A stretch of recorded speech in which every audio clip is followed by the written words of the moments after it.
Shalom bien-aimés, shalom frères et sœurs, que la paix, la grâce et la communion du Saint-Esprit soient votre partage.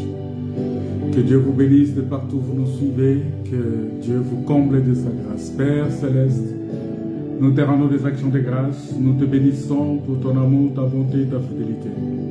Alléluia. Nous disons que tu es grand, tu es redoutable, tu es le Seigneur de gloire. Conduis-nous encore en ce moment, guide-nous encore, soutiens-nous parce que tu es Dieu, parce que tu es Seigneur, parce que tu es le roi des rois. Laisse que ce moment soit un moment agréable, un moment que tu nous donnes pour partager ta parole. Que toute la gloire te revienne au nom de Jésus. Amen.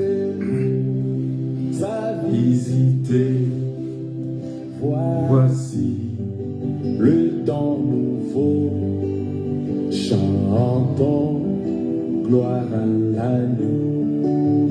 Nous recevons des Christ, c'est qui lave vomi le sang d'esprit là. Oh, le Saint-Esprit est là. Le Saint-Esprit est là. La mort a disparu. Oh, Dieu donne le plein salut. Alléluia. Et sur le monde entier. Oh, le grand jour s'est levé. Le Saint-Esprit est là. L'obscurité s'enfuit, la lumière a jailli, chasse de guerre trouble, toute crédulité, car Christ, le roi de rois, répand l'esprit des foi, le Saint-Esprit est là. Le Saint-Esprit est là. Oh, le Saint-Esprit est là. Et là, la mort a disparu. Dieu donne le plein salut. Alléluia. Et sur les mondes entiers. Oh, le grand jour se levé. Les saints, d'esprit est là. Le grand consolateur vient remplir tous les cœurs, l'esprit de vérité nous met dans liberté. Il ouvrait le prison, répand la guérison. Le Saint-Esprit est là. Oh, le Saint-Esprit est là. Le Saint-Esprit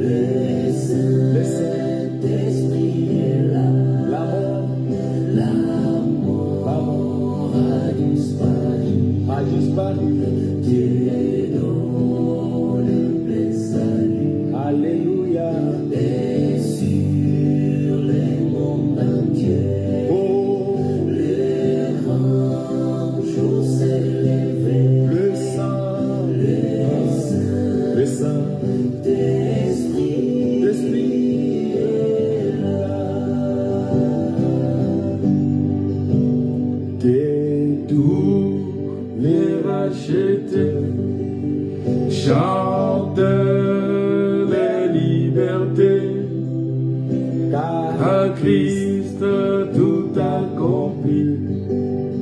Il a donné l'Esprit. Voyez, tremble l'enfer, car dans tout l'univers, le Saint-Esprit est là. Encore une fois, que toute la terre, Que tous les rachetés chantent la liberté.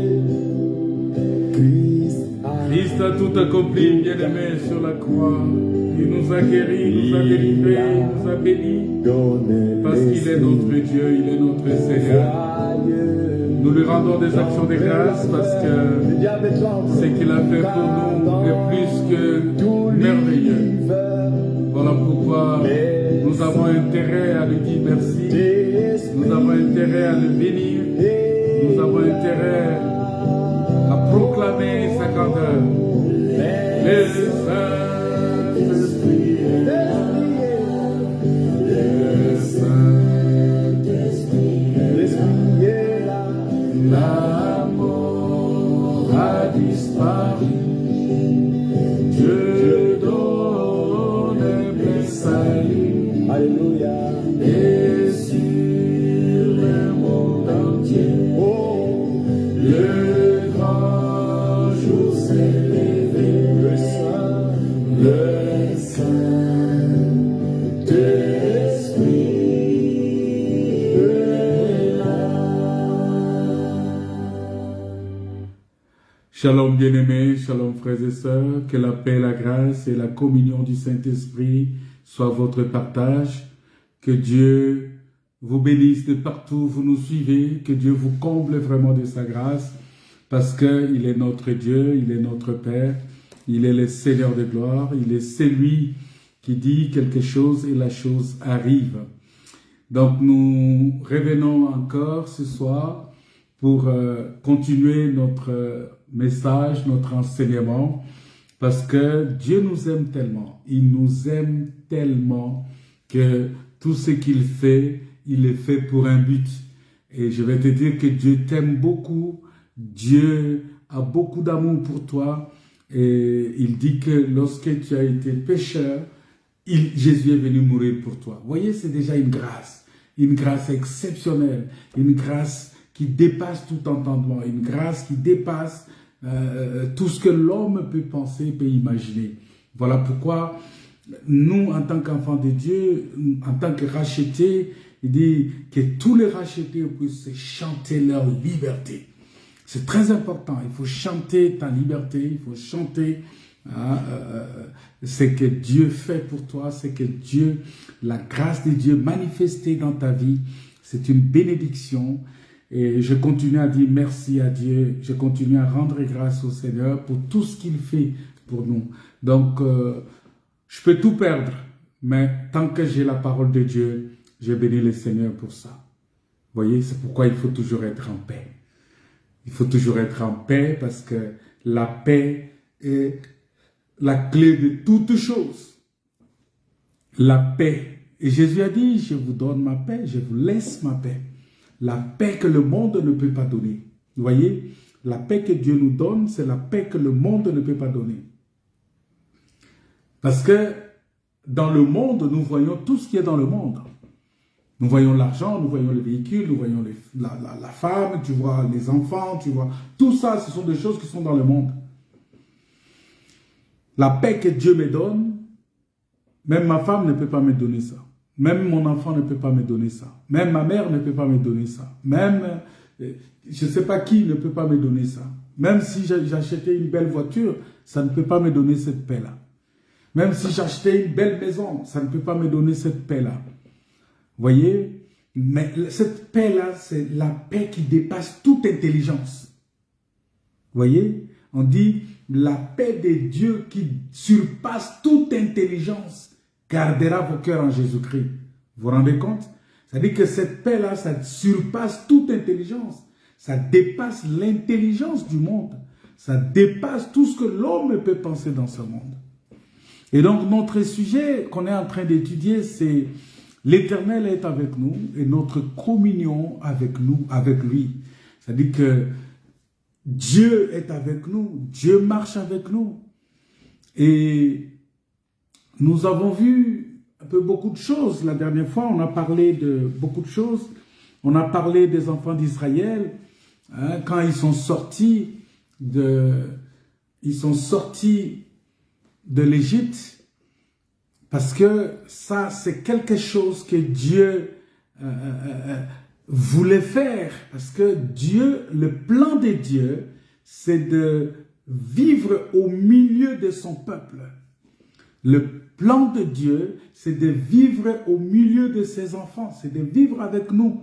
C'est ça la mission de Dieu. La mission de Dieu, c'est que Jésus est venu mourir pour ça. Il est venu mourir pour qu'il puisse habiter en nous. Voyez? Pour qu'il puisse, lui, il puisse habiter en nous. Et c'est pour cette mission-là. Et c'est comme ça que Dieu, quand il est venu en Israël, vous allez comprendre qu'il est venu pour sortir Israël de l'Égypte. Mais sortir Israël de l'Égypte, c'est une chose. Mais il fallait aussi que Dieu travaille pour sortir l'Égypte du cœur d'Israël. C'en est une autre.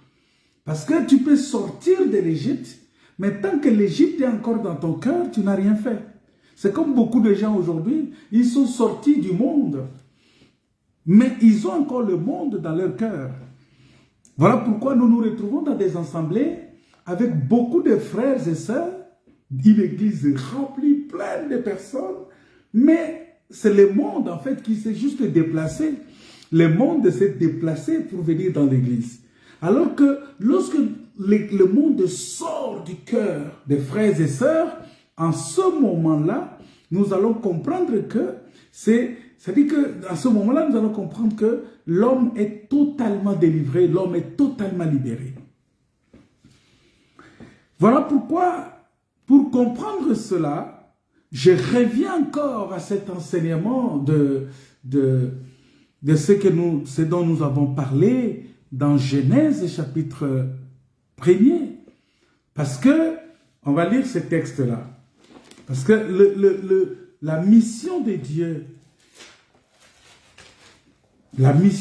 c'était quoi? C'est ce que nous allons essayer de parler de ça maintenant. Genèse, chapitre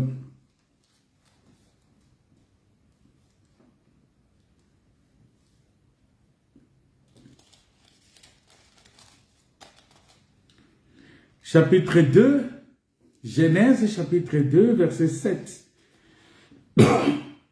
Genèse chapitre 2, verset 7. Qu'est-ce que la parole de Dieu nous dit? La parole de Dieu nous dit que l'Éternel Dieu forma l'homme de la poussière de la terre. Il souffla dans ses narines un souffle de vie. Et l'homme devint une âme vivante. L'homme devient une âme vivante. Donc Dieu a soufflé dans les narines de l'homme et l'homme est devenu une âme vivante.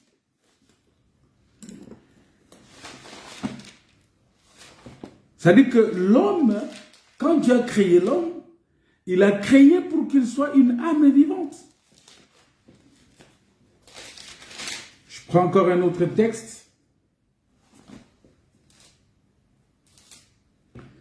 Ce texte-là me dit ceci. Dans le livre de 1 Corinthiens, parce qu'on va comprendre c'est quoi un être vivant. Parce que Genèse dit, il devient un être vivant. Maintenant, pour comprendre cela, cet être vivant dont Genèse a parlé, il faut venir dans 1 Corinthiens chapitre 15, le verset 45. Le frère Paul va expliquer ça ici. Il va dire, c'est pourquoi il est écrit. Le premier homme, Adam, devint une âme vivante. Vous voyez, le premier homme, Adam, devint une âme vivante. Et le dernier Adam est devenu un esprit vivifiant. C'est-à-dire que le premier homme, il est devenu... La parole de Dieu dit que le premier homme est devenu une âme vivante. Il est devenu une âme vivante. Mais le dernier homme, il est devenu un esprit vivifiant. Donc, nous allons comprendre ici, bien-aimés, que qu'est-ce que Dieu voulait faire ici? Parce que la parole de Dieu nous dit que Dieu a créé l'homme à son image. Il a dit, faisons l'homme à notre image. Ça, je suis dans Genèse, chapitre 1, versets 26 à 27. Il dit, créons l'homme à notre image, selon notre ressemblance, et qu'il domine sur les poissons de la mer, et sur les oiseaux du ciel, sur les bétails, sur toute la terre, et sur tous les reptiles qui rampent sur la terre. Dieu créa l'homme à son image, il les créa à l'image de Dieu, il créa l'homme et la femme. Donc Dieu a créé l'homme à son image, à sa ressemblance. Il fallait maintenant que l'homme ressemble à Dieu, l'homme soit l'image de Dieu. C'est-à-dire que quand tu vois l'homme, tu vois Dieu. Alors le Seigneur va donner maintenant la forme, parce que j'avais déjà expliqué cela pour ceux qui suivent les enseignements que nous faisons, que quand Dieu a créé l'homme, l'homme était esprit. Maintenant, Dieu va prendre la poussière de la terre, il va former l'homme. Il va former la poussière de la terre, il va former un corps. Et quand il finit de former un corps, il va souffler dans ce corps-là. Parce que le corps est inerte.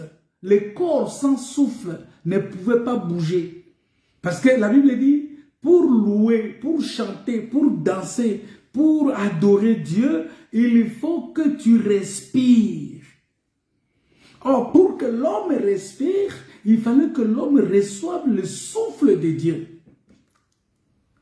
Vous voyez, Dieu prend le souffle, il le met dans l'homme. Comprenez bien ça. Il prend son souffle, le souffle de Dieu.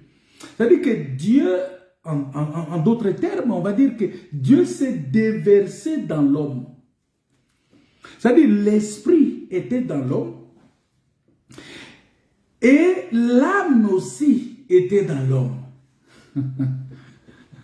Dans le corps. C'est-à-dire que Dieu a mis l'esprit dans le corps, il a mis aussi l'âme dans le corps. Donc, l'esprit et l'âme, ils sont venus habiter dans le corps. Et puisque les deux sont venus habiter dans le corps, maintenant il a soufflé et l'homme est devenu une âme vivante. Maintenant, quand il a fait ça, il va maintenant placer les jardins et il va prendre l'homme, il va mettre dedans. Mais quand il a fait les jardins, vous allez comprendre que Dieu va mettre un arbre au milieu du jardin. Cet arbre que Dieu a mis au milieu du jardin, il y avait l'arbre de vie, mais il y avait aussi l'arbre de la connaissance. Retenez ces mots-là. Ce n'est pas l'arbre du bien et du mal. Non, la Bible ne dit pas ça. La Bible dit l'arbre de la connaissance du bien et du mal. Pourquoi? Parce que nous devons comprendre ça de manière la plus simple. Que l'homme Adam dans les jardins, il n'était pas le premier à pécher. Ah, ça devient intéressant ici. Adam n'est pas la première personne à pécher. Le premier à pécher, c'est Lucifer. Alors vous allez comprendre que il y avait l'arbre de connaissance du bien et du mal dans les jardins. L'arbre de connaissance du bien et du mal. Il faut bien distinguer. Ce n'est pas l'arbre de bien et du mal, mais c'est l'arbre de la connaissance. C'est là où nous allons voir que la connaissance est quelque chose de très important. Alors Adam était là devant Dieu, tout-puissant. Il était là avec Dieu. Dieu a mis son souffle de vie dans Adam.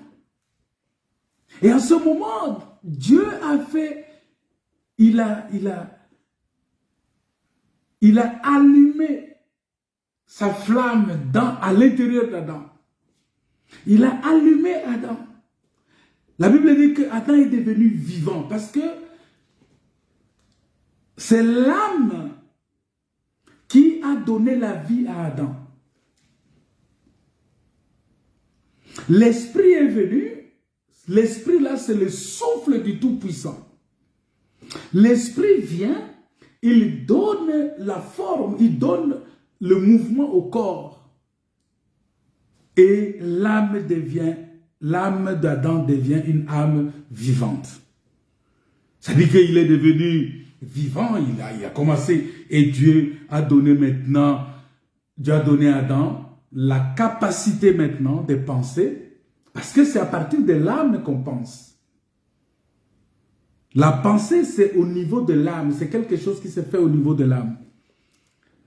Donc, l'homme a eu la capacité de penser. Il pouvait maintenant commencer à penser.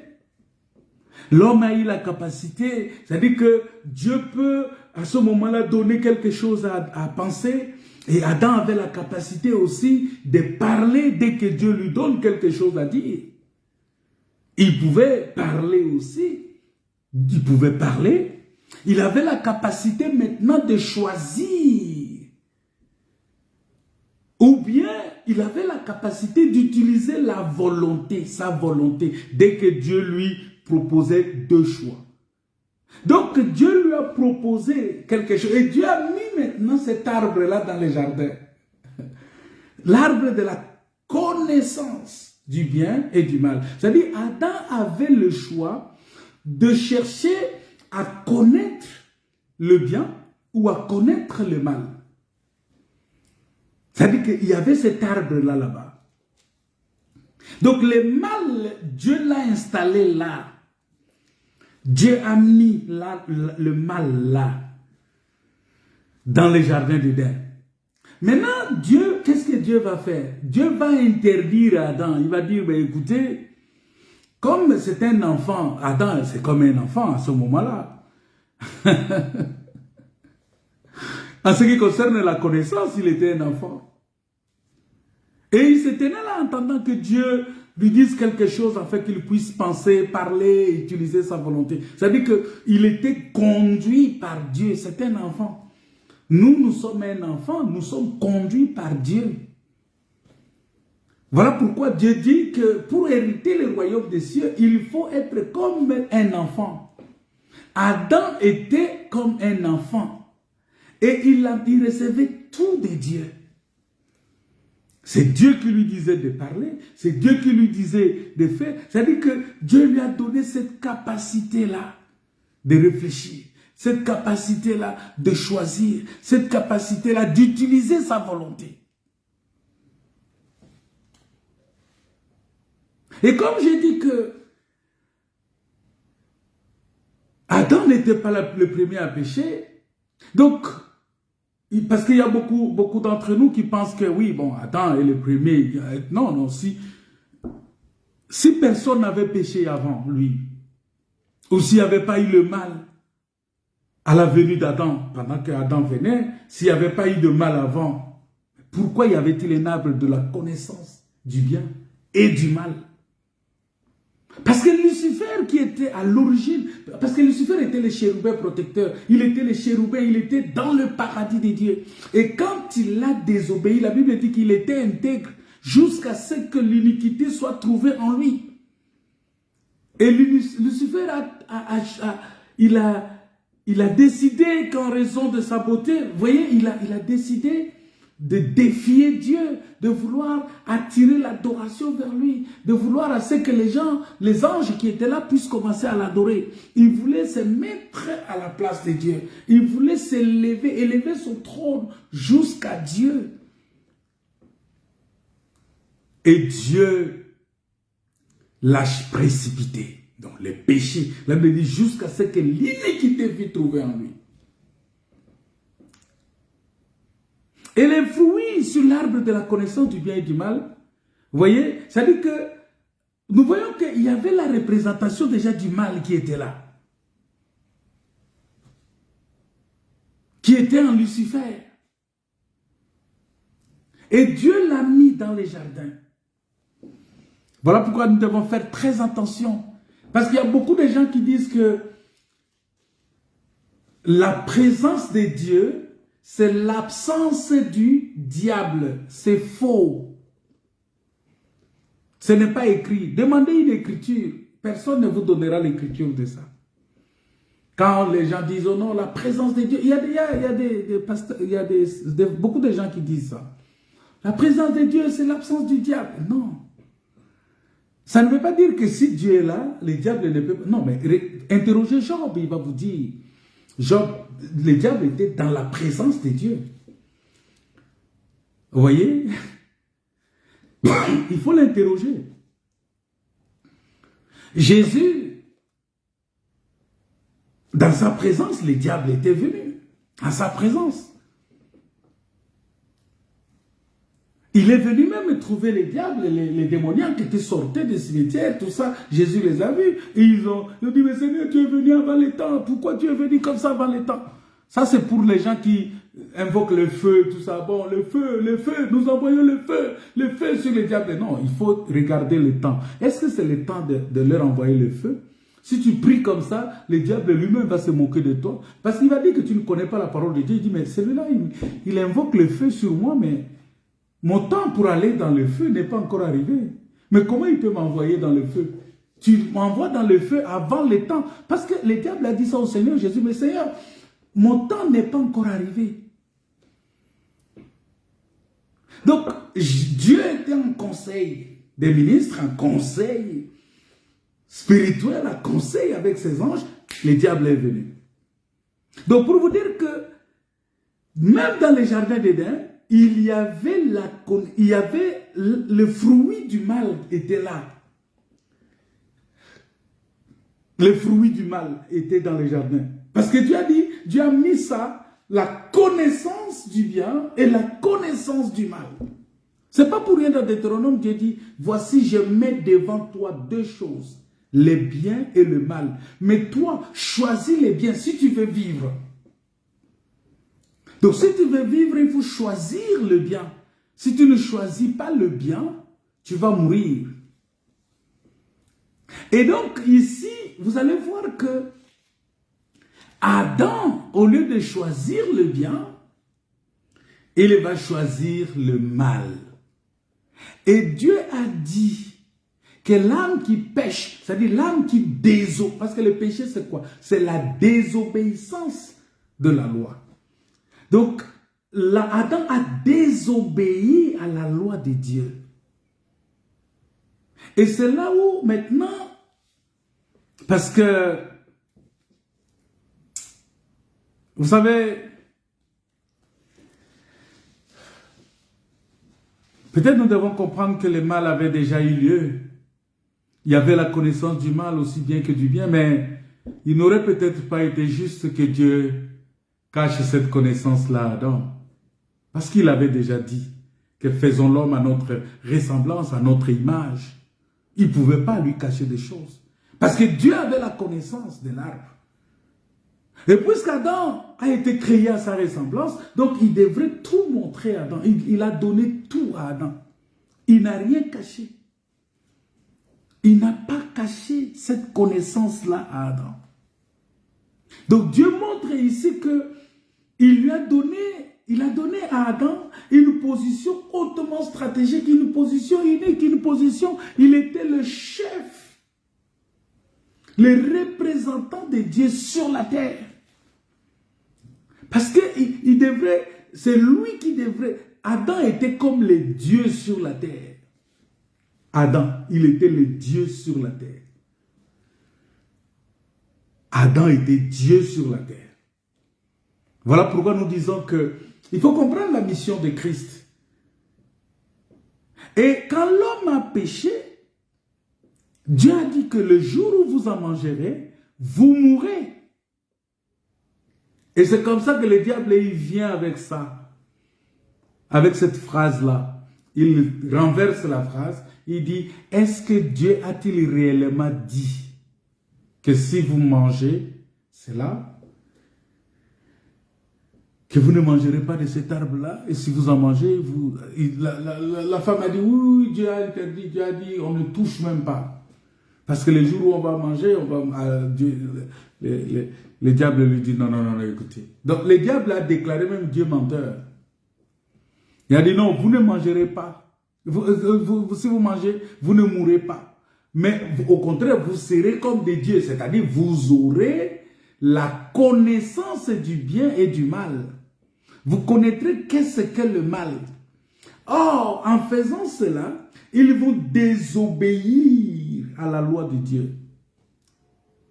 Vous voyez, c'est comme un enfant qui est dans la maison et vous lui dites que, bon, écoutez, tu vois le robinet d'eau là, si tu touches ça, ça va faire couler de l'eau dans la maison et tu ne sauras pas arrêter. Et ça peut te faire du mal. Mais tu vas voir qu'un enfant, à chaque fois qu'il va entrer dans la maison, il sera curieux de vouloir toucher. Il sera toujours tenté de toucher, curieux de toucher. Vous voyez? Maintenant, s'il se dit non, si c'est un enfant obéissant, il va dire non, papa m'avait dit de ne pas toucher parce que si je touche, ça peut me faire du mal, ça peut retourner contre moi. Mais si c'est un enfant qui est toujours curieux, qui veut comprendre, qui veut savoir plus, tout ça, il va ouvrir. Mais c'est là, c'est-à-dire qu'il vit avec ça dans la maison, mais seulement qu'il soit respectueux. Parce que Dieu a prévu un temps où il va enlever ce mal-là.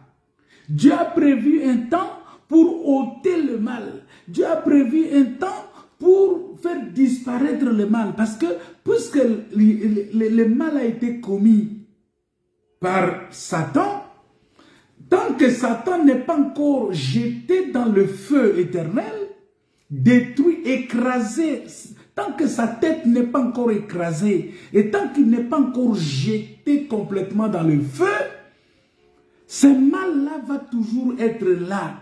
Mais nous, en tant qu'enfants de Dieu, nous devons nous préserver du mal. C'est pourquoi il dit, garde-nous du mal. Vous voyez dans la prière que Jésus a montré à ses disciples, il dit, ne nous soumets pas à la tentation, mais préserve-nous du mal. Vous voyez, c'est-à-dire que Dieu nous préserve du mal. Alors, Dieu nous préserve du mal comment? Par l'enseignement qu'il est en train de donner, par les enseignements que nous recevons. C'est-à-dire, si nous obéissons à l'enseignement, c'est ça la manière de Dieu de nous préserver du mal. Donc, Dieu est avec nous dans l'enseignement.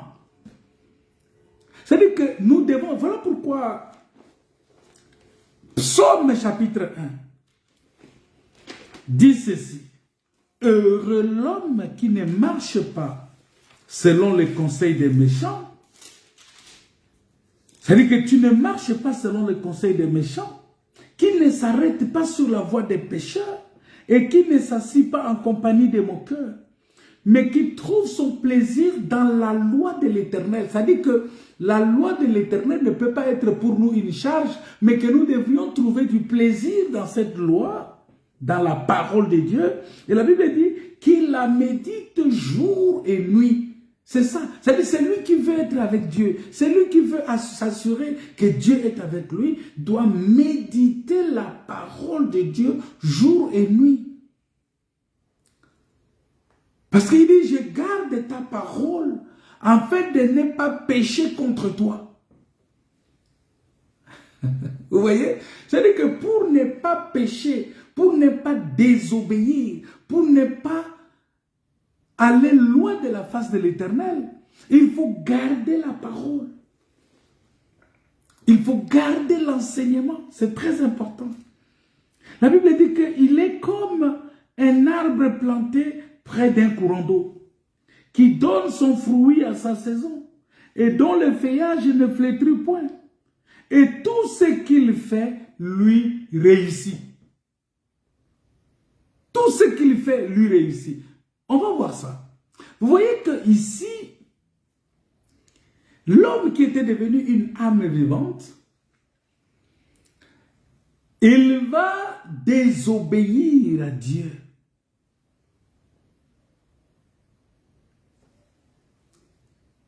Il va désobéir à Dieu. Et quand il va désobéir à Dieu, la mort programmée pour celui qui va désobéir à Dieu, c'était quoi? C'est-à-dire que l'âme qui pêche, c'est l'âme qui mourra. C'est ce que la Bible dit. La parole de Dieu dit que l'âme qui pêche, c'est celle qui mourra.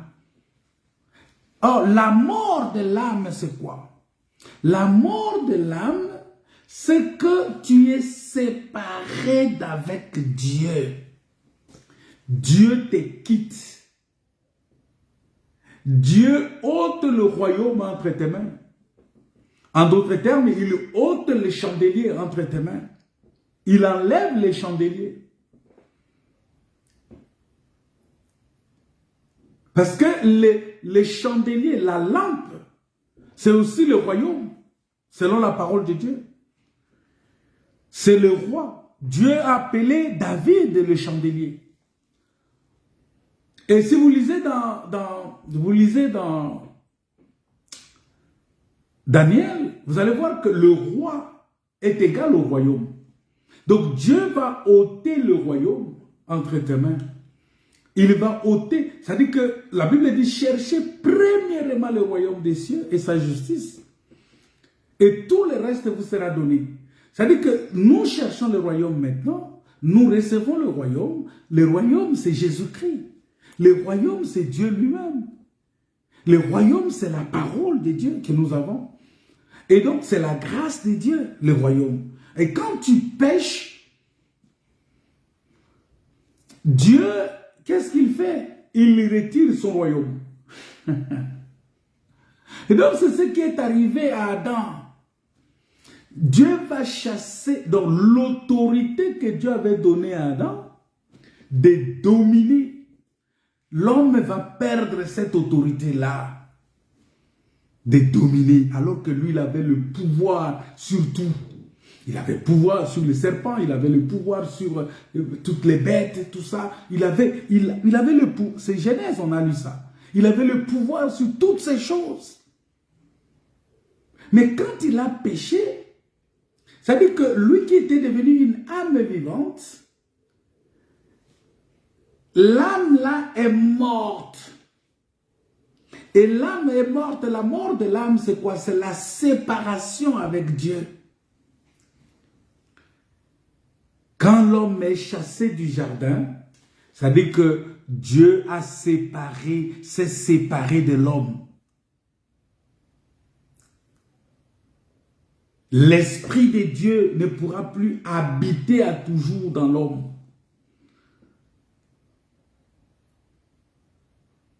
Voilà pourquoi vous allez voir que ça se démontre comment, quand Jésus a porté les péchés sur la croix, Jésus n'avait pas péché. Mais quand il a porté les péchés de l'humanité, la Bible dit que son âme était triste. Il dit, mon âme est troublée. C'est ce qu'il dit. Lorsqu'il est allé dans les jardins de Gethsémani, il a dit que son âme était troublée. Pourquoi? Parce que le corps de Jésus a porté le péché. Et quand le corps porte le péché, l'âme devient triste, l'âme devient malade, l'âme va mourir. Voilà pourquoi, quand il est monté sur la croix, il va dire, mais mon Dieu, pourquoi m'as-tu abandonné? Parce que Dieu a décidé de le quitter.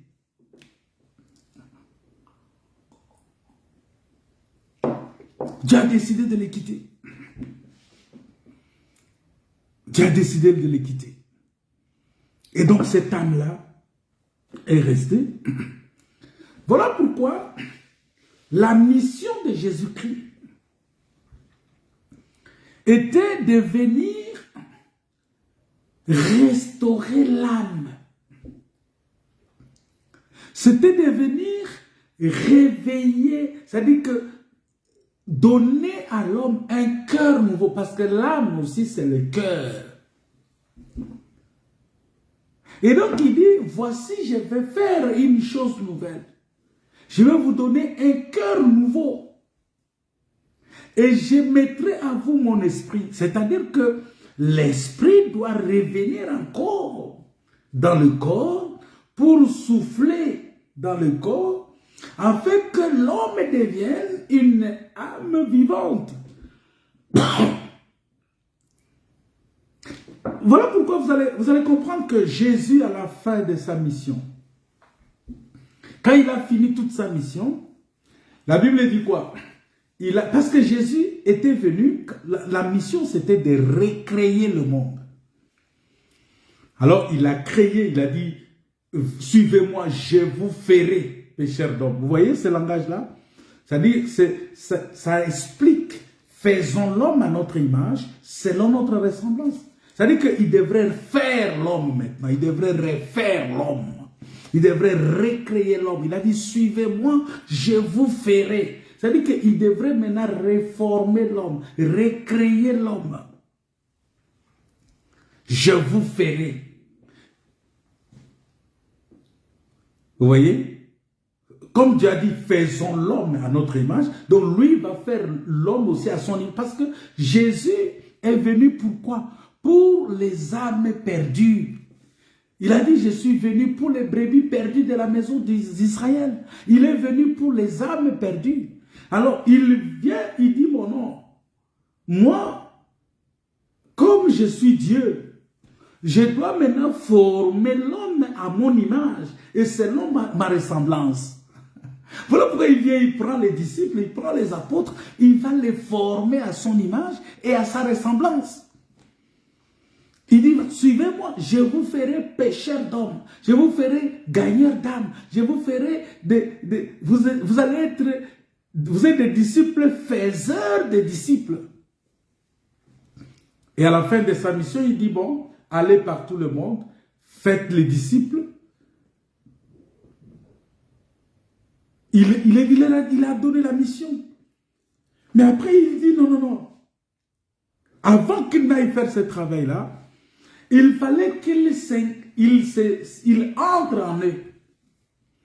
Il rentre dans les disciples. Il leur dit, bon, il va souffler sur eux. Qu'est-ce qu'il dit? Souffle. Il dit, recevez le Saint. C'est à ce moment-là que l'homme devient une âme vivante. Donc, l'homme reprend la position d'avant le péché. L'homme reprend la position d'Adam créé à l'image de Dieu, à la ressemblance de Dieu. Voilà pourquoi la parole de Dieu dit dans 2 Corinthiens chapitre 5 que si quelqu'un est en Christ, il est une nouvelle créature. Les choses anciennes sont passées, toutes choses sont devenues nouvelles. Ça veut dire que quand tu viens au Seigneur, quand tu quittes le monde, tu viens au Seigneur, tu deviens une nouvelle créature, les choses anciennes sont passées, toutes choses sont devenues nouvelles. Tu deviens une nouvelle créature. C'est-à-dire que tu es créé à l'image de Dieu, à la ressemblance de Dieu. Et en ce moment-là, Dieu va souffler parce que tu vas recevoir l'Esprit de Dieu et tu vas devenir une âme vivante, une âme sauvée. Une âme rétablie, une âme sauvée. Tu vas devenir, vous voyez, une âme vivante, ça veut dire c'est une âme sauvée, une âme qui respire, qui a la capacité de louer l'Éternel. Tu es une âme vivante. C'est une âme. Quand on parle de, oh non, on va sauver une âme, sauver une âme, tu vas sauver une âme. Mais sauver une âme, c'est quoi? C'est lorsque tu prêches la parole, la personne reçoit la parole. C'est-à-dire qu'il reçoit l'Esprit de Dieu. Et quand il reçoit l'Esprit de Dieu, il croit à cette parole-là, il devient automatiquement une âme vivante. Il devient une âme sauvée. Et c'est à ce moment-là qu'il est devenu une âme sauvée. Il est devenu une âme que Dieu a sauvée. Qu'à ce moment-là, que on peut maintenant, parce qu'en ce moment-là, qu'est-ce qui se passe? Attendez, je vais vous dire. En ce moment-là, vous allez voir qu'il y a quelque chose qui va se passer. Parce que, en ce moment-là, l'homme a déjà une âme qui est sauvée, a déjà une âme qui prospère. Maintenant, la prospérité de son âme va se matérialiser. C'est-à-dire que Dieu vient en lui, Dieu marche avec lui, l'homme est avec Dieu, Dieu est avec l'homme. C'est-à-dire, ce n'est plus l'homme qui vit, mais c'est Dieu qui vit en lui. C'est une âme vivante, c'est une âme récréée, c'est une âme qui est sauvée. Quand on dit, oh, c'est une âme sauvée. Mais non, mais écoutez, parce que cette âme-là, Adam, parce que Adam était une âme vivante quand Dieu l'a créé. Quand il a péché, il est devenu une âme morte, séparée de Dieu. Parce que la mort, c'est la séparation avec Dieu. La mort spirituelle, c'est ça. Maintenant, séparé d'avec Dieu, il va falloir maintenant que Dieu vienne. Et Jésus était venu pour rechercher les âmes qui sont mortes. La Bible dit, il est allé prêcher aux esprits en prison. C'est-à-dire, c'était la mission de Dieu de prêcher aux esprits en prison. Des esprits qui sont dans l'errance. Des esprits qui sont sortis de l'Éden. Qui sont sortis du jardin d'Éden. Qui sont dans l'errance. Il fallait rassembler ces esprits-là. Il fallait réunir ces âmes-là. Tu es une âme sauvée, mon frère. Si tu acceptes cette parole, si tu acceptes cet enseignement. Attends, on va lire un texte. On va lire Psaume.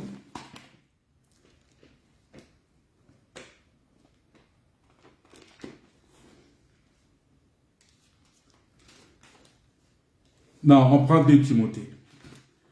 Prenons 2 Timothée, chapitre 2, verset 19. Qu'est-ce que la parole de Dieu nous dit? 2 Timothée, chapitre 2, verset 19.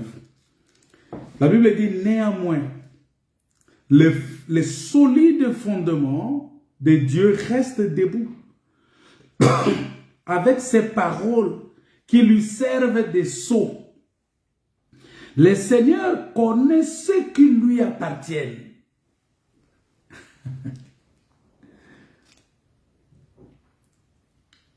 Le Seigneur connaît ce qui lui appartiennent.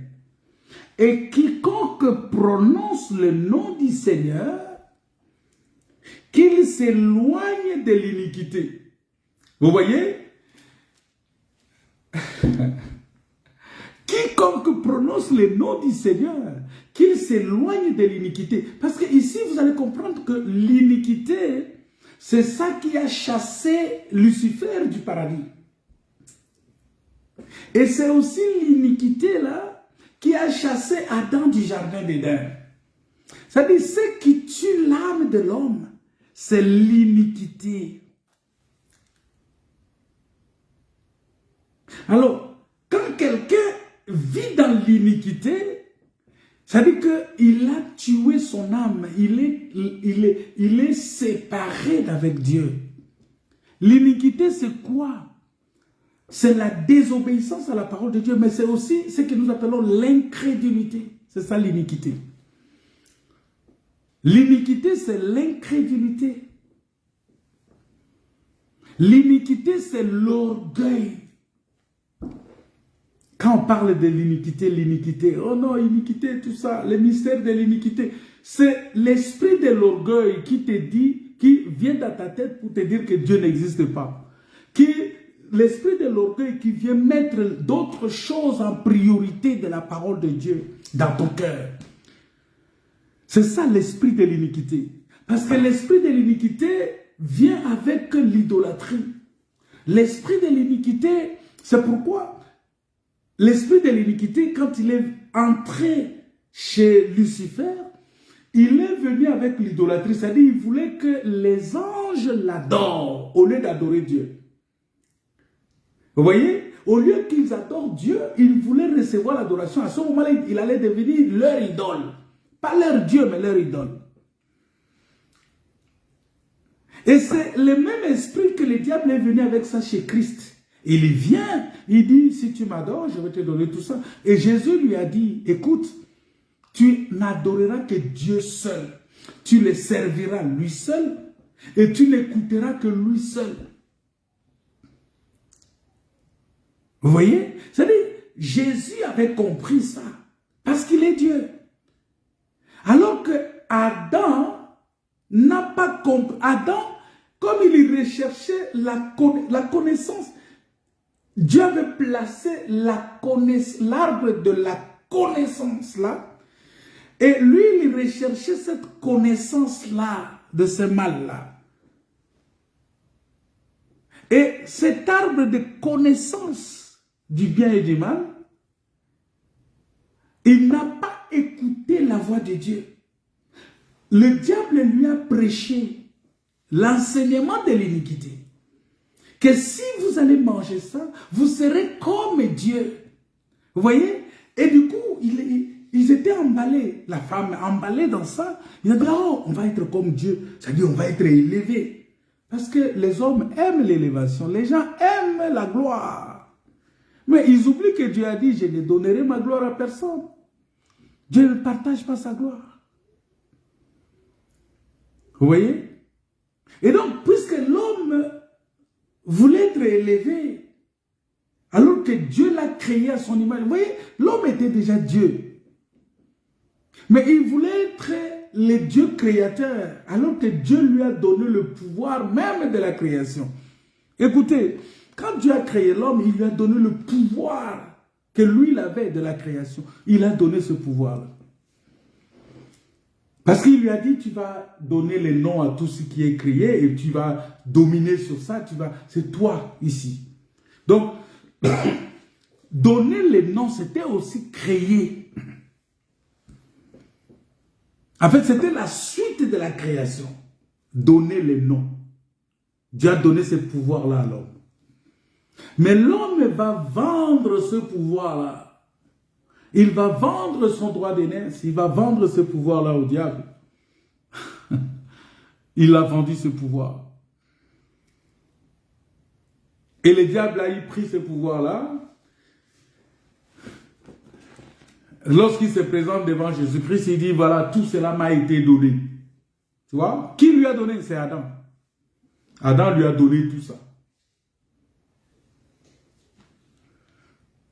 Alors Jésus, il vient, il dit aux apôtres, il dit, bah, écoutez, tout pouvoir m'a été donné, mais moi je vous donne maintenant le pouvoir. Et le pouvoir que je vous donne, c'est le pouvoir qui est au-dessus même du serpent. C'est-à-dire, vous êtes au-dessus du diable, au-dessus des autorités, des principautés, des dominations, des esprits méchants. Vous avez le pouvoir sur toutes ces choses. Hé, mon frère, tu as le pouvoir sur toutes ces choses. Nous avons le pouvoir. Vous voyez, c'est ça la différence. C'est ça la différence. Qu'aujourd'hui, nous avons le pouvoir. Alors, en devenant une âme vivante, Jésus nous a donné le pouvoir. Et aujourd'hui, nous sommes capables. Et il dit que si quelqu'un invoque le nom du Seigneur, qu'il s'éloigne de l'iniquité. Parce que, bien aimés, nous devons comprendre que toute provision de Dieu pour l'homme, le fondement, la fondation de toute provision de Dieu pour l'homme, c'est ça, s'éloigner de l'iniquité. Si tu veux que ton âme prospère, il faut que tu t'éloignes de l'iniquité. Et lorsque ton âme prospère, c'est en ce moment-là que tu vas prospérer aussi à tous égards. C'est-à-dire que quand tu t'éloignes de l'iniquité, Dieu est avec toi. Quand tu es dans l'iniquité, Dieu te quitte. Parce que Dieu ne s'associe pas à l'iniquité. C'est pourquoi il dit ici que si quelqu'un invoque le nom du Seigneur, qu'il s'éloigne de l'iniquité, parce que si tu invoques le nom du Seigneur, le Seigneur va venir. Il va venir habiter en toi, mais il faut que tu t'éloignes de l'iniquité. Mais si tu continues à t'attacher à l'iniquité, le Seigneur ne viendra pas marcher avec toi. Et c'est ce qu'il a dit à Israël. Lorsque Israël est tombé dans ça, il a dit à Moïse, Moïse, je ne marcherai pas avec vous. Je ne marcherai pas avec vous. Et il fallait que Moïse supplie Dieu, il fallait que Moïse supplie l'Éternel. Jusqu'à mettre son nom en jeu, il a dit, Seigneur, si tu ne marches pas avec nous, efface mon nom. Vous voyez? Donc pour dire que pour que l'Éternel marche avec toi, marche avec moi, que Dieu soit avec nous, nous devons nous éloigner de l'iniquité. C'est ça la fondation. Parce que, vous savez, beaucoup de gens ont des enseignements, mais peut-être qu'on n'a toujours pas les résultats. Est-ce que dans nos assemblées sont un centre qui transforme les gens? Est-ce que nous créons de nouvelles créatures? Ou bien nous faisons seulement le recyclage des personnes? Non, Dieu ne recycle pas. Dieu, il a dit que je ne peux pas recycler. Je vais créer, je vais faire des choses nouvelles, toutes choses nouvelles. Il dit, voici, je vais tout faire toutes choses nouvelles. C'est sur le point d'arriver. C'est-à-dire que Dieu est en train de recréer tout. Ne pense pas que quand tu viens au Seigneur, c'est un recyclage. Non. Quelqu'un qui croit au Seigneur, la Bible dit que à tous ceux qui l'ont reçu, à ceux qui croient en son nom, il leur a donné le pouvoir de devenir. Ce n'est pas de redevenir, mais c'est de devenir enfant de Dieu. Ça veut dire que hier, tu n'étais pas enfant de Dieu. Maintenant, c'est quand tu reçois la parole que tu deviens enfant de Dieu. Et c'est une nouvelle identité. C'est une nouvelle naissance. C'est ça qu'on appelle la nouvelle naissance. La nouvelle naissance, ce n'est pas une réincarnation. Non. La nouvelle naissance, ça dit que tu es né de nouveau. Tu n'es plus la même personne. Tu es différent. Tu es une autre personne maintenant. Parce qu'une personne née de nouveau. Et c'est ce que nous devons comprendre. Tu es maintenant une nouvelle âme. Et la Bible dit que quiconque invoque le nom du Seigneur, qu'il s'éloigne de l'iniquité. Il faut s'éloigner.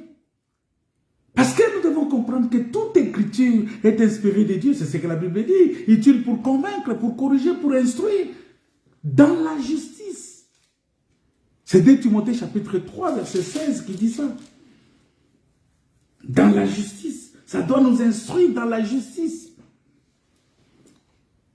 Parce que si tout cela, bien-aimé, n'est pas en place, ça ne marchera pas. Les ajustements ne produiront pas non plus. Non, parce que Dieu ne fait pas du recyclage.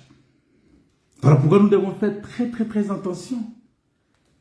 Mais si la fondation est en place, toute autre chose va fonctionner. Et la fondation ici, c'est quoi? C'est que il faut quiconque invoque le nom du Seigneur qui s'éloigne de l'iniquité.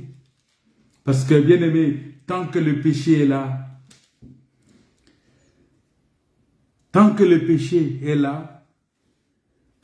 l'âme ne prospérera pas. Voilà pourquoi la mission de Jésus, il est l'agneau de Dieu qui ôte les péchés. Pourquoi il doit ôter les péchés? Pourquoi il doit ôter l'iniquité? Pour que l'âme puisse prospérer. Pour que l'âme de l'homme puisse prospérer. Pour que l'âme de l'homme, pour que tu deviennes une nouvelle créature. Que tu deviennes une nouvelle créature. Et c'est en cela que tu vas voir que quand tu vas dire, parce que vous savez, pendant que nous serons en train de rechercher la prospérité du royaume, pendant que nous serons en train de rechercher la prospérité du royaume, en ce moment-là, Dieu sera occupé de pourvoir à nos besoins pour le reste. C'est ce qu'il a dit dans Matthieu chapitre 6, verset 33. Il a dit ça dans Matthieu chapitre 6, verset 33. Il dit ceci dans Matthieu chapitre 6, verset 33. C'est ça, marcher avec Dieu. Il dit ceci. Attends, je cherche les textes pour vous lire. Parce que je lis Matthieu 6, verset 33, il dit ceci. Cherchez premièrement le royaume des cieux et la justice de Dieu. C'est ça. Ça dit que c'est ça la prospérité du royaume. Ça dit, tu es comme il dit dans Psaume 122. Parce que dans Psaume 122, il dit quelque chose là-bas. Il dit, attends, je vais rechercher le texte là, je ne sais pas si je vais trouver. Dans Psaume 122, verset...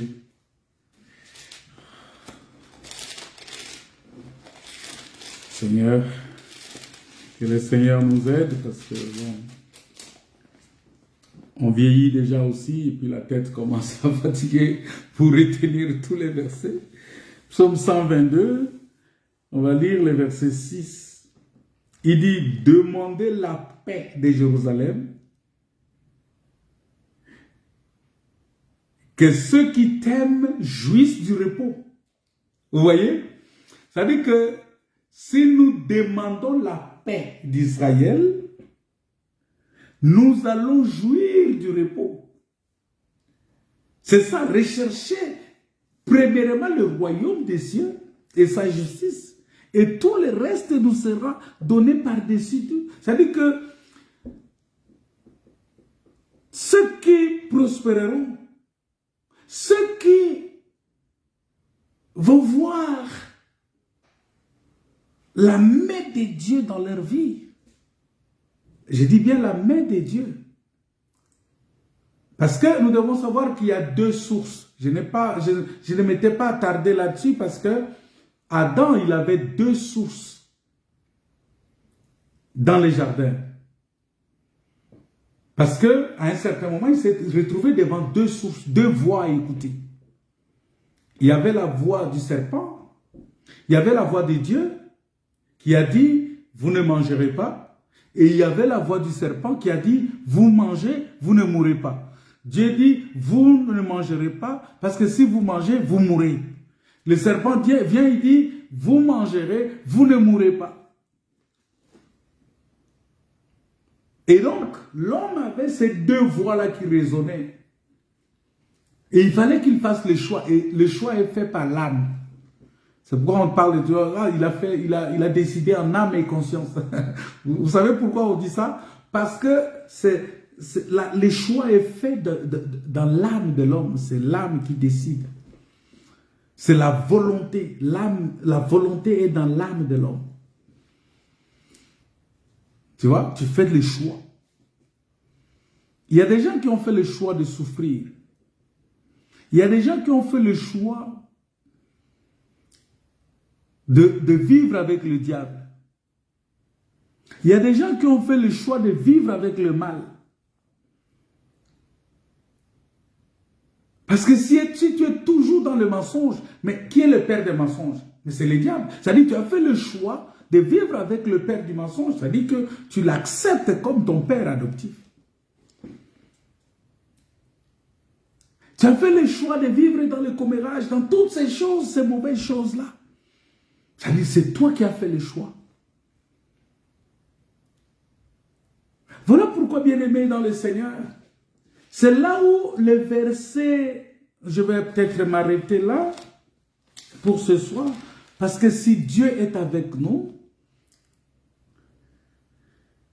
il va développer une intimité. Nous allons développer l'intimité avec Dieu.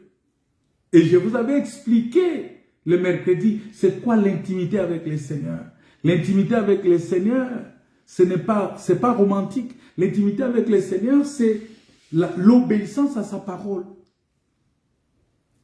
Et c'est en ce moment-là, parce que tu es avec Dieu, parce que la condition que Dieu a donnée pour que tu prospères à tous égards, c'est 3 Jean verset 2, il dit que je souhaite, il dit bien-aimé.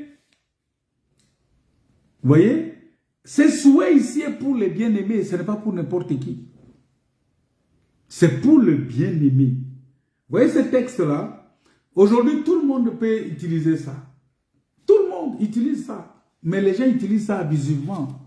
Est-ce que tu es bien-aimé? Parce que qui est bien-aimé? Dieu a expliqué qui est bien-aimé. Bien-aimé, c'est celui en qui Dieu a mis toute son affection. Donc, si tu n'as pas Jésus, tu n'es pas bien-aimé. Parce que le bien-aimé, Jésus a dit, celui-ci est mon fils bien-aimé, à qui j'ai mis toute mon affection. Donc, pour que toi tu deviennes bien-aimé, il faut que, parce que la Bible dit, car Dieu a tant aimé le monde, qu'il a donné son fils. Écoutez, Dieu a aimé le monde. Mais pour que tu deviennes bien-aimé, il faut que tu reçoives le Fils. Si tu ne reçois pas le Fils, tu vas rester dans cet amour-là. C'est comme le salut qui est donné. Mais si quelqu'un ne prend pas, n'accepte pas ce salut-là, il ne sera pas sauvé. Donc pour que tu deviennes bien-aimé, il faut que tu reçoives celui en qui Dieu a mis toute son affection et qu'il a appelé, celui-ci est mon fils bien-aimé. Et il dit, je souhaite que tu prospères à tous égards et sois en bonne santé, comme prospère l'état de ton âme.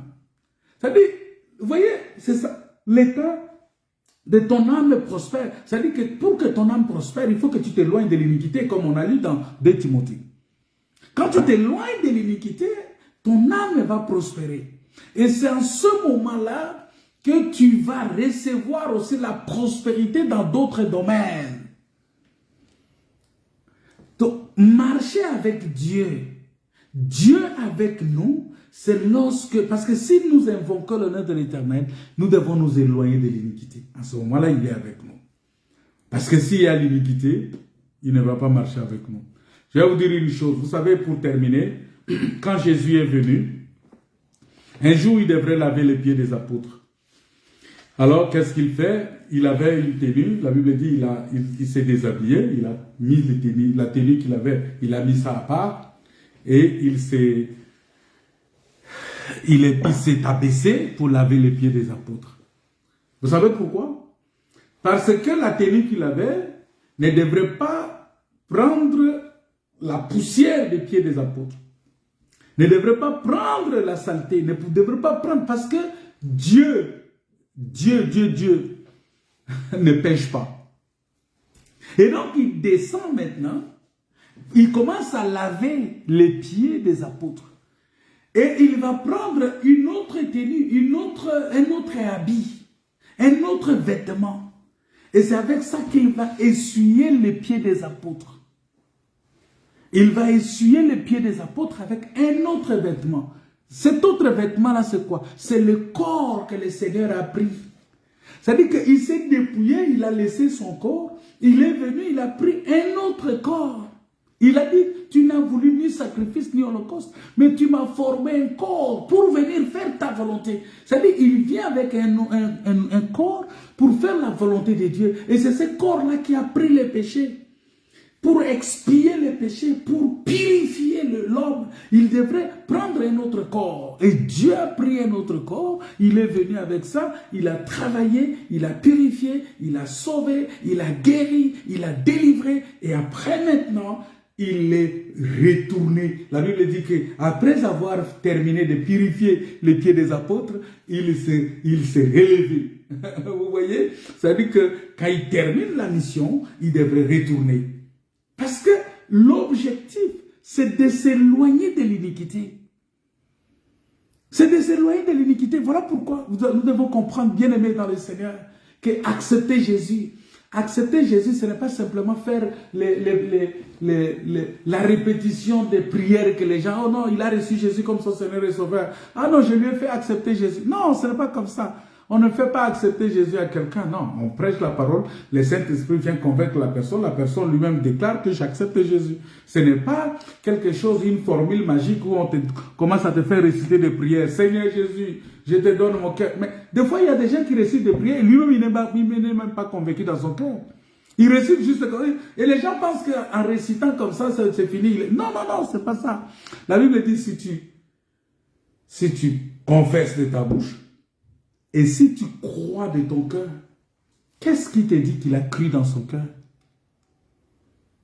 Il peut dire qu'il avait récité ça pour faire plaisir aux gens. Il y a d'autres même qui font ces jeux-là. Ils viennent quand on fait un appel aux gens pour venir donner leur vie à Jésus. Il y a même des gens qui sont là, qui entrent comme ça pour gonfler la foule. Parce que les gens pensent que c'est la foule qui approuve quand les gens viennent nombreux. Oh, il y avait beaucoup de gens qui ont donné leur vie à Jésus. Qui te dit ça? Donner la vie à Jésus, c'est une conviction personnelle. Comme au temps des apôtres, vous allez voir, quand les apôtres ont enseigné, quand Pierre a prêché, les gens, touchés par le message, ils ont posé la question, ils ont dit, hommes, frères, que ferons-nous pour être sauvés? Vous voyez? Que ferons-nous pour être sauvés? C'est-à-dire, les gens ont été touchés par la parole. Et quand ils étaient touchés par la parole, ils ont dit, que ferons-nous pour être sauvés? C'est en ce moment-là que Pierre va leur dire, répentez-vous et que chacun de vous soit baptisé au nom du Seigneur Jésus et vous recevrez les dons du Saint-Esprit. Vous voyez? Donc, si les gens ne sont pas touchés, ne sont pas convaincus, même si tu leur fais réciter des prières, comment? Ça, c'est ce que nous appelons le maquillage spirituel. Et à un certain moment, il va se démaquiller, et puis tu vas te rendre compte que mais ça fait longtemps que tu es là, mais il portait juste le masque. Ça fait des années, il y a des gens qui vont te dire, non, moi j'ai cru au Seigneur, ça fait des années. Mais regarde sa vie spirituelle, regarde le nombre d'années qu'il... Mais tu vas comprendre que non, il avait seulement un masque sur son visage, il avait seulement un maquillage. Il s'est maquillé seulement pour que... C'est cosmétique pour que les gens voient qu'il a cru au Seigneur, alors qu'en réalité, il ne s'est pas éloigné de l'iniquité. Et en ce moment-là, on ne peut pas dire aussi que son âme est sauvée. Mais bien aimé, marcher avec Dieu, c'est s'éloigner de l'iniquité. Voilà, je vais m'arrêter là pour ce soir. Que Dieu vous bénisse, que Dieu puisse nous combler de sa grâce, parce qu'il est notre Dieu, il est notre Seigneur, il est le roi des rois, il est le Dieu tout-puissant, il est celui qui nous a créés à son image, à sa ressemblance, il est le Dieu vivant, il est ce Dieu-là. Vous savez, quand on a ce Dieu-là, on doit lui rendre des actions de grâce, on doit le bénir, on doit le louer, on doit véritablement élever son nom, parce que c'est un Dieu grand, c'est un Dieu redoutable, c'est un Dieu puissant, c'est un Dieu qui est venu pour nous sauver. Il est avec nous, il est avec toi. Est-ce que tu l'as véritablement accepté comme ton Seigneur et Sauveur? Est-ce que tu l'invoques véritablement? Parce que quiconque invoque le nom du Seigneur, qu'il s'éloigne de l'iniquité. Qu'il s'éloigne de l'iniquité. Il est ton Dieu. Et maintenant, dès que ton âme prospère, bien-aimé, tu vas voir que tu vas prospérer aussi dans d'autres domaines. Tu vas prospérer dans ta vie, tu vas prospérer dans ton foyer, tu vas prospérer dans tes affaires, tu vas prospérer dans ton lieu de travail, tu vas prospérer dans ta santé, tu vas prospérer dans toutes choses et tu vas être en bonne santé. Parce que la Bible dit, je souhaite que tu prospères à tous égards et que tu sois en bonne santé comme prospère l'état de ton âme. Donc, comme j'ai dit, quand nous nous préoccupons, pendant que nous sommes préoccupés à rechercher la prospérité du royaume, en ce moment-là, Dieu, il s'occupe de tout le reste. Parce qu'il dit, cherchez premièrement le royaume et sa justice, et le reste vous sera donné par-dessus tout. Ça veut dire que nous aurons le reste.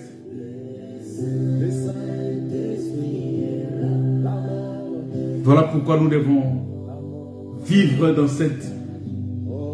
Nous devons être engagés. Ça veut dire que tu démontres une affection vis-à-vis de la parole de Dieu. Tu es engagé avec excitation, bien-aimé. Mais quand vous n'obéissez pas à Dieu, avec amour, cela devient une malédiction, ça devient un forcing.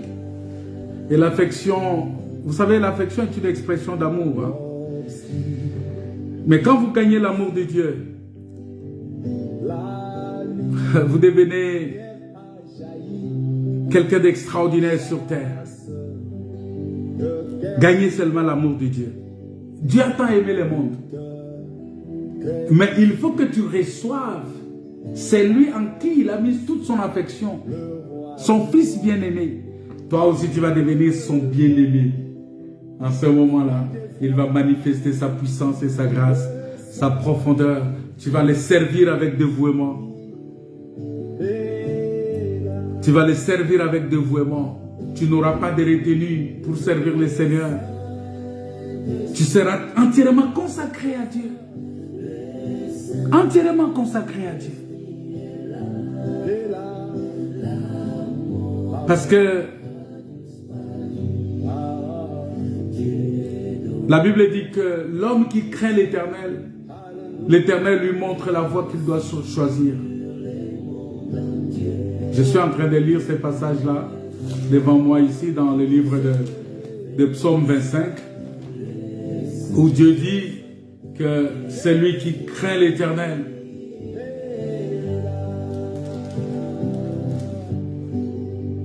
le grand consolateur, viens remplis tous les cœurs. Quel est l'homme qui craint l'Éternel? L'Éternel lui montre la voie qu'il doit choisir. Son âme reposera dans le bonheur. Vous voyez? Son âme reposera dans le bonheur. Et sa postérité possédera le pays. Pour que ton âme repose dans le bonheur, il faut craindre Dieu. Il faut accepter que l'Éternel te montre la voie que tu dois suivre. Mais pour qu'il te montre la voie que tu dois suivre, il faut qu'il soit avec toi. Vous voyez? Que Dieu soit avec toi. Que Dieu soit avec nous. Que Dieu soit avec nous. Que Dieu nous garde. Que Dieu nous bénisse. Que Dieu nous bénisse. Que Dieu nous soutienne. Que Dieu soit notre Dieu. Qu'il marche avec nous. Qu'il nous montre la voie que nous devons suivre, bien-aimés. Accepte que Dieu te montre la voie que tu dois suivre.